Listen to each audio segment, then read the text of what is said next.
Hello guys, welcome back to my new video. Today, yung gagawin natin dito is nakawala ng kanyang PCB. Ginawa nila daw ito. Sa tingin ko naman, ayos to. Pang platinum daw ito. Yan o. Galing daw sa Lazada. Pwede na daw bilhin ng 125 ata. Yan. Ito daw Twitter na to. Nagkana daw itong dalawang Twitter. Yan.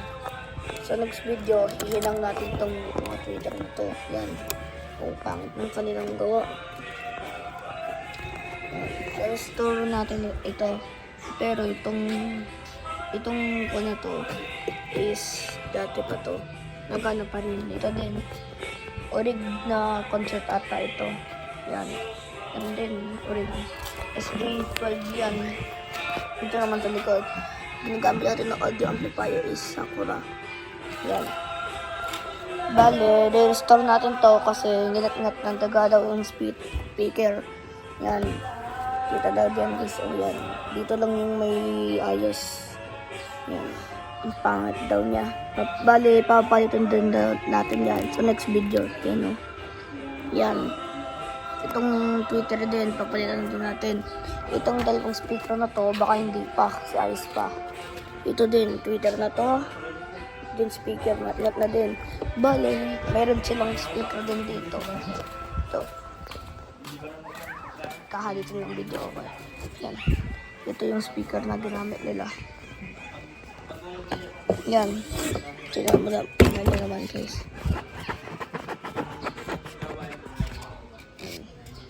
Yung spider niya.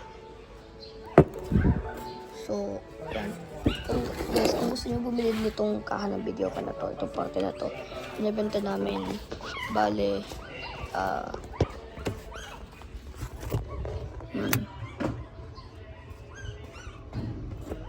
yan, pinibenta namin to, mga 300 o 800. Ito naman, pinaparenta namin to. Kung gusto nyo magparenta, tawagan nyo na lang 0917-182-1125. Yan. So,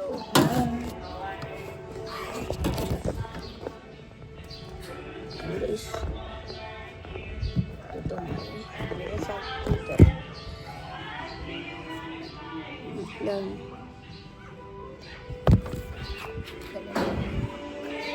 Dahil sa kanilang speaker, ganun din. Ganyan yung modelo. Ang kitang-kita.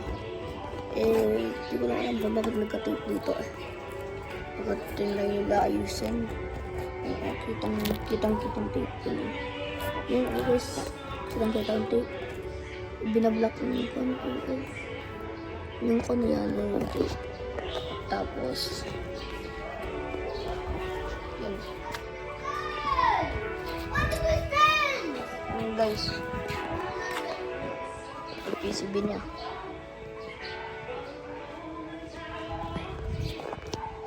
Bali, talaga nila lang itong mga number na to guys kung gusto nyo magparenta.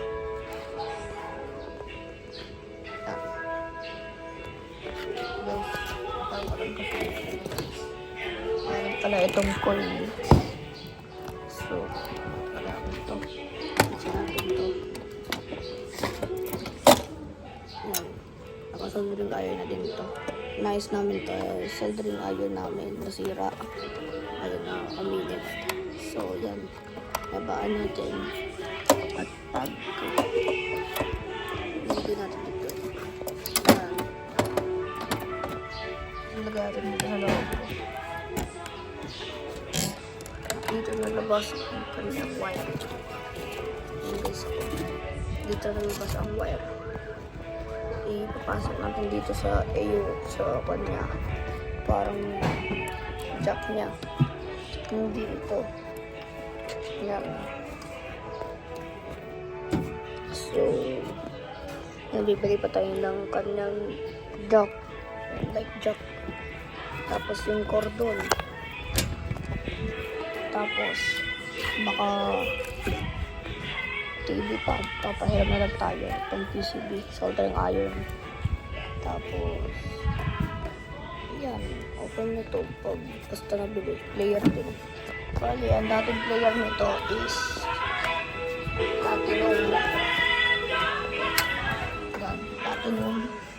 Platinum P40 yan. Ito yung bale dating player niya yan, guys. Yan. Bale, ang sira nito, hindi na siya natunog. So, ito guys, ang kanyang likod. At iwababa lang natin. Titignan natin ang kanyang taas. Yan. So, yan. Tinanggal na natin ang kanyang itaas. Yan. Ito ang kanyang CD, Audio Magic yan. Tapos, ito yung kanyang mga gamit-gamit yan. Yan yung problema namin. Hindi namin mapatunog. Kaya, bibili na lang tayo ng bagong player. Kaya, ganyan. Bagong player na lang daw. Tapos, ang bibili natin na bagong player is yung Platinum Junior 2. Yan. So guys, yan. Kita niya. Parang 12x4 lang ata ito guys. Tapos parang sa size. Yan. Pag natin dito sa tapos ang PCB niya na nakakulit dito. Gamit USB. And guys, so i-end ko muna dito ang video. Salamat guys sa pag-nood na itong video na to. Bale, kung pala ito, talagang din natin dito ng butas. Bale, pagbili natin lahat ng speaker na yan, magiging 3,000 lang. Wala pang kasama dun yung player. Bibili na lang daw tayo ng bagong player. So, yan. Makaabot ng 5,000. Okay na yan. Wala pa rin pa. Sige guys ha. Bye-bye na. God bless.